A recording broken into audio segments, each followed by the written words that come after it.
घुंघराले बाल। राइना बचपन से ही खूब सुंदर थी। उसके लंबे लंबे घुंघराले बाल से हमेशा उसका चेहरा ढका रहता। अरे भूतनी बनकर घूमती रहती है, चल तेरे बाल कटवा दूं। अच्छा, क्यों भला? स्कूल में तो सारा वक्त बांधकर घूमना पड़ता था। अब तो मैं कॉलेज जाऊंगी और बाल खोल कर घूमूंगी। हाँ। अरे ये बाल देख रही है, ऐसे लगता है जैसे मधुमक्खी का छत्ता।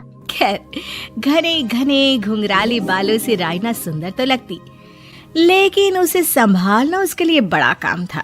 माँ, अरे माँ, शैम्पू खत्म हो गया है। इस बार वो वाला लाना ना जो घुंघराले बालों को और बाउंसी बनाता है।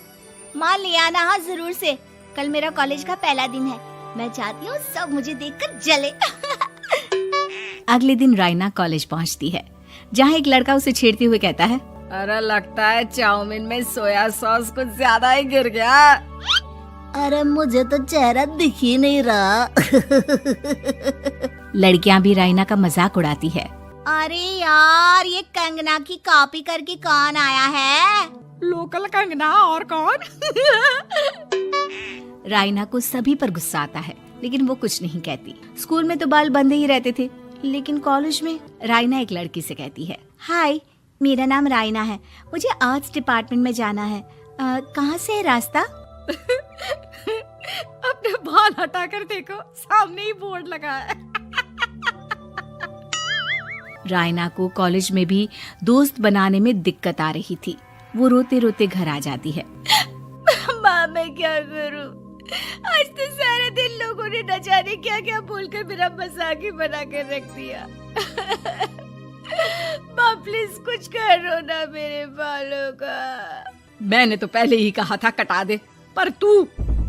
अरे कटाने से क्या होगा, उल्टा जो थोड़े बांध कर ये इन्हें समेट सकती है ना, वो भी नहीं कर पाएगी। तो क्या मेरी कोई दोस्त नहीं बनेगी कॉलेज में, या मैं हमेशा लोगों के मजाक का ही शिकार होती रहूंगी? राइना जोर जोर से रोने लगती है। तभी उसका छोटा भाई आ जाता है और राइना के बालों के बीच एक पेंसिल छुपा देता है। तभी उसका दोस्त भी पीछे से आ जाता है। अरे ढूंढो ढूंढो, कहाँ है पेंसिल? मैं नहीं बताऊंगा। दोस्त काफी कोशिश करता है, लेकिन उसे पेंसिल नहीं मिलती। वो वहाँ से चला जाता है। थैंक्स दी, आज आपके बालों ने तो मुझे बचा ही लिया। अच्छा, बहुत दिनों के बाद बालों को लेकर कुछ अच्छा सुनने को मिला। मुझे भी पहले लगता था कि मेरे बाल सबसे सुंदर है, लेकिन अब पता चला।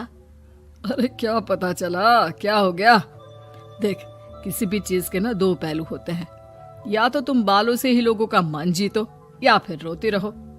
अब ऐसे घने बाल तो तुम्हें भगवान ने दिए हैं।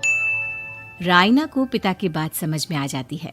वो सोच लेती है कि जिन बालों के कारण वो कॉलेज में एक भी दोस्त नहीं बना पा रही है, उन्हीं बालों से वो दोस्तों की लाइन लगवा देगी। अगले दिन कॉलेज में डेस्क में राइना बालों को आगे कर लेती है और लोगों को लगता है कि राइना का चेहरा पीछे है, लेकिन राइना घने घुंघराले बालों को हटाकर हंसने लगती है। देखा मेरे बालों का कमाल, इससे मेरा चेहरा भी नहीं दिखता और मैं चलती क्लास में सो भी सकती हूँ। सभी राइना को देखकर हंसने लगते हैं। क्लास में परीक्षा चल रही होती है, तो राइना अपने बालों में चीटिंग के पेपर छुपा छुपा कर आसपास के बच्चों की मदद भी कर देती है, जिसके बाद से तो राइना क्लास की हीरोइन बन जाती है। वाह राइना, तेरे बाल तो बहुत कमाल के हैं। मैं तो इन्हीं के कारण पास हो गई। और पता है, मैं तो अपने काम का सामान राइना के बालों के बीच में ही फंसा देती हूँ। जैसे जैसे काम होता है वैसे वैसे इस्तेमाल करती हूँ। अब तो क्लास में हर कोई राइना के साथ बैठने की जिद करता। राइना में इसे लेकर घमंड आ जाता है। उसे लगता है कि वही क्लास की सबसे डिमांडिंग लड़की है। फिर एक दिन, मैं इस कॉलेज में नई नई आई हूँ, क्या आप मेरी दोस्त बनेंगी? मैं? ओह सॉरी, मैं इस क्लास की सबसे डिमांडिंग लड़की हूँ। हर कोई मेरे साथ ही रहना चाहता है। एक काम करो ना, वो पीछे की सीट दिख रही है, जाओ जाकर वहीं बैठ जाओ। लड़की को राइना की बात बहुत बुरी लगती है, लेकिन वो करती भी तो क्या, जाकर चुपचाप पीछे की सीट पर बैठ जाती है। तो आज का लेसन सबने याद किया है ना बराबर से? जितनी भी चीटिंग करने वाली लड़कियां थी, वो राइना के पीछे जाकर बैठ जाती है और जोर से चिल्लाती है, जी मैम, सब कुछ याद है, कहीं से भी पूछ लो, हम तो मास्टर हैं मास्टर। क्यों? ये बोलकर वो रायना के कंधे पर हाथ रख देती हैं। रायना भी खुश होती है कि कॉलेज की सबसे स्मार्ट लड़कियों का ग्रुप उसका दोस्त है। पीछे बैठी वो लड़की देखती है कि कैसे मैडम के सवाल लड़कियां रायना के सर को देखकर दे रही है। शाबाश, मुझे खुशी है कि तुम लोग इतनी अच्छी पढ़ाई करने लगी हो। मैं प्रिंसिपल से कहकर तुम लोगों की स्कॉलरशिप की बात करूंगी, जिससे तुम लोगों के माता पिता का पैसा जो फीस में लग रहा है वो बच जाए। सभी लड़कियां खुश हो जाती हैं। टीचर के जाने के बाद एक लड़की कहती है, गर्ल्स, अब हम लोग ना सिर्फ सबसे स्मार्ट बल्कि सबसे इंटेलिजेंट भी हो गए हैं। इसी बात पर आने वाले संडे को मेरे घर पर पार्टी, सबको आना है, ओके? सभी लड़कियां पार्टी के लिए एक्साइटेड हो जाती हैं। रायना भी। माँ, मेरे कॉलेज की सबसे स्मार्ट लड़की ने पार्टी रखी है संडे को। मैं भी वहाँ सबसे अच्छी दिखना चाहती हूँ, लेकिन ये बाल। घुंघराले बालों का तो कर भी क्या सकती है। तभी उन लोगों की नजर पार्लर के एक इश्तिहार पर पड़ती है जो 3000 रुपए में बाल स्ट्रेट कर रहा था। माँ, मुझे पैसे देना, मैं बाल सीधे करवा कर आती हूँ। संडे को पार्टी में सबसे अच्छी लगूंगी। बस फिर क्या था, अपने घुंघराले बालों को रायना पार्लर जाकर स्ट्रेट यानी कि सीधा करवा लेती है। और फिर पार्टी वाले दिन, हाय गर्ल्स, कैसी लग रही हूँ मैं? ओह नो, शिट, ये क्या करवा लिया बालों का हाल? और जिसके घर पार्टी थी वो लड़की, अरे ये क्या करवा लिया?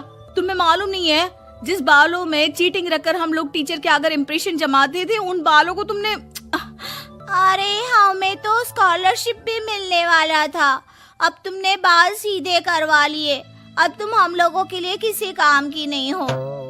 अरे लेकिन हम दोस्त तो है ना, क्या मैं अच्छी नहीं लग रही हूँ? हमें तेरे अच्छे और बुरे लगने की कोई जरूरत नहीं है। हम लोगों को तेरे बालों से फायदा था, अब वो नहीं है तो हम तेरे दोस्त भी नहीं है। जा जाकर बाल वापस घुंघराले करके आ, तभी तो हम लोगों की दोस्त बन सकती है। रायना रोते रोते घर आती है और माँ को सारी बात बता देती है। माँ, ला पैसे दे, मैं बाजार जाकर बाल ठीक करा के आती हूँ। लेकिन माँ, मुझे ये बाल बहुत अच्छे लग रहे हैं, काश ये बाल मैं पहले ही सीधे करवा लेती। देख बेटा, पैसे तो मैं तुझे दे दूं, लेकिन वैसे बाल करके तू फिर ऐसे दोस्त बनाएगी जो तेरे साथ मतलब के लिए जुड़े हैं। लेकिन इन बालों में तू ऐसे दोस्त बनाएगी जो तेरे साथ जीवन भर का साथ निभाएंगे। रायना को माँ की बात समझ में आ जाती है।